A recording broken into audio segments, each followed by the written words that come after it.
Je te propose d'aller plus loin sur l'automne et les légendes qui l'entourent. En effet, le sabbat de Mabon, prononcé Mabon, ça s'écrit M-A-B-O-N, correspond à l'équinoxe d'automne, où nuit et jour sont d'égale durée. Il est aussi appelé Modron chez les Celtes, le festival de Dionysos, la seconde fête des récoltes, ou encore Alban Elfed. C'est encore un moment d'abondance où l'on va chercher l'équilibre et l'harmonie. On fête donc l'abondance, on exprime notre gratitude pour se préparer à l'hiver. Dans les pays nordiques, on célèbre jusqu'au 15 octobre. On prépare ses réserves, son intérieur, son foyer, son esprit. Mais on profite aussi de cette période d'abondance, des derniers rayons chauds du soleil. On fête le cycle, l'équilibre de la lumière et de l'obscurité. Dans le druidisme, le nom de la fête est Alban Elfed, ce qui signifie la lumière de l'eau. La roue tourne et le temps de se rééquilibre, il revient. Alban Elfed marque l'équilibre du jour et de la nuit avant que l'obscurité ne s'empare de la lumière. C'est un temps de mystère qui permet d'accéder facilement aux autres mondes. Ce sont des sabbats préparatoires de Samhain.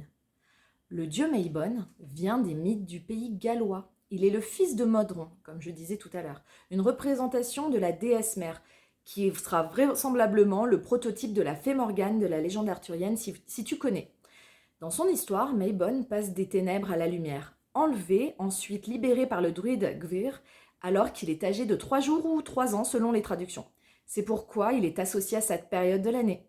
Si l'on revient au mythe grec original, Déméter, la déesse des récoltes, refuse de laisser pousser quoi que ce soit sur terre tant qu'Hadès ne lui aura pas rendu sa fille. Perséphone ayant néanmoins partagé la nourriture des morts en mangeant 6 grains de grenade, elle ne peut plus regagner le monde des vivants.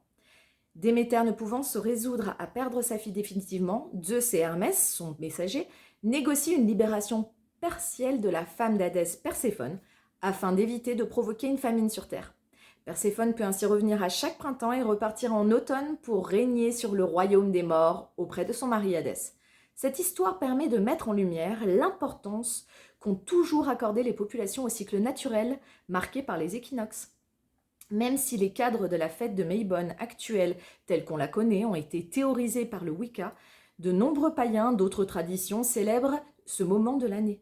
Les néo-païens, pour la plupart, honorent surtout le changement de saison et l'impact que cela peut avoir sur leur environnement personnel. Il s'agit d'un jour d'équilibre qui peut être marqué ou non d'un rituel, rien n'est formalisé à proprement dit. Les païens de tradition celtique, quant à eux, célèbrent la fête d'Avalon, début de la cueillette des pommes, et les reconstructionnistes helléniques célèbrent Béodromion, fête du coucher du soleil à la première lune de septembre. Du côté des Hétins et païens germano-scandinaves, on célèbre cette période de transition pour se préparer à l'hiver qui approche. Les traditions sont aussi nombreuses et variées que les païens eux-mêmes. Outre les célébrations des moissons, Mabon est également une fête plus subtile mettant en lumière la notion de sacrifice et de bien commun. Que ce soit allégorique ou symbolique, chaque année, une figure de chef, la divinité ou l'un de ses symboles, se doit de perdre la vie pour permettre à son peuple de survivre. Qu'il s'agisse d'Osiris, de Dionysos, du roi Arthur ou de Jésus-Christ, dans la majorité des croyances humaines, on peut retrouver une figure de meneur qui se sacrifie pour la survie de son peuple. Mabon et ses pendants, plus anciens comme fête des moissons, revêtent donc souvent une part de deuil. Ce que l'on perd concrètement, c'est la lumière. L'équinoxe d'automne marque en effet le temps de la transition vers la période sombre et la fin des jours faciles et abondants de l'été. On garde donc à l'esprit, à cette période, que la vie est précieuse et qu'il faut la chérir et la préserver. En s'appropriant ces notions en vue de se renforcer, lâcher prise, faire un bilan en vue d'une transformation, voir les choses autrement. J'espère que cela vous aura instruit et amusé autant que moi.